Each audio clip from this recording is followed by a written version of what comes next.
एक बार की बात है। एक गांव में एक किसान रहता था। उस किसान को जानवर पालने का बहुत शौक था। उसके पास पहले से ही बहुत सारी भैंसें थी, जिनका दूध बेचकर वो अपना घर चलाया करता था। तो एक दिन उस किसान ने एक खरगोश और एक बंदर को भी अपने घर में पाल लिया। अब काफी दिन गुजरने के बाद उस किसान ने उस खरगोश और बंदर के साथ खेलने का सोचा। उस किसान ने अपने खेत में बहुत सारे छोटे छोटे गड्ढे कर दिए और फिर उन गड्ढों पर मिट्टी डालकर उन गड्ढों को बंद कर दिया और किसी एक गड्ढे में उस किसान ने एक गाजर को छुपा दिया। अब उस किसान ने खरगोश और बंदर को उस गाजर को ढूंढने के लिए कहा। खरगोश बहुत ही कॉन्फिडेंट था और उसे अपने आप पर बहुत विश्वास था। उसने एक एक गड्ढे को खोदना शुरू किया और गाजर ढूंढने लगा। लेकिन बंदर जो था वो बहुत ही नेगेटिव और आलसी था। उसने सोचा कि खेत में इतने सारे गड्ढे हैं और वो गाजर किसी एक गड्ढे में है, इतना कौन ढूंढेगा। वो बंदर ये सोचकर एक गड्ढे के ऊपर जाकर सो गया। अब उधर खरगोश अपनी पूरी मेहनत से गाजर ढूंढ रहा था। एक एक करके खरगोश ने सारे गड्ढे देख लिए, लेकिन उसे किसी भी गड्ढे में गाजर नहीं मिली।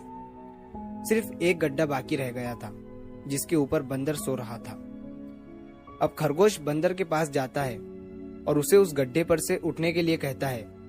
जैसे ही बंदर उस गड्ढे पर से उठता है, खरगोश गड्ढा खोदकर गाजर बाहर निकाल लेता है और अपने मालिक को ले जाकर दे देता है। बंदर ये देखकर हैरान हो जाता है कि जिस गड्ढे के ऊपर वो इतनी देर से सो रहा था, गाजर उसी के अंदर थी। वो सिर्फ एक बार खोदकर देख लेता तो गाजर उसे मिल जाती और वो मालिक की नजरों में बड़ा बन जाता। यही सोचकर वो अपने किए पर पछता रहा था। दोस्तों, इस कहानी से हमें 3 बहुत बड़ी सीखें मिलती है। पहली ये है कि हमें कभी भी अपने काम के प्रति नेगेटिव नहीं सोचना चाहिए। जैसे उस बंदर ने सोचा कि इतने सारे गड्ढे हैं और गाजर किस गड्ढे में है पता नहीं। यही सोचकर उसने उस काम को अपने लिए बड़ा बना दिया।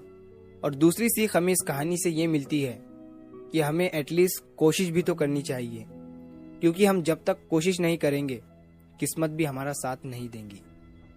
अगर वो बंदर जिस गड्ढे पर सोया हुआ था वहां से ही गाजर को ढूंढना शुरू करता तो उसे गाजर मिल जाती, लेकिन उसने कोशिश ही नहीं किया।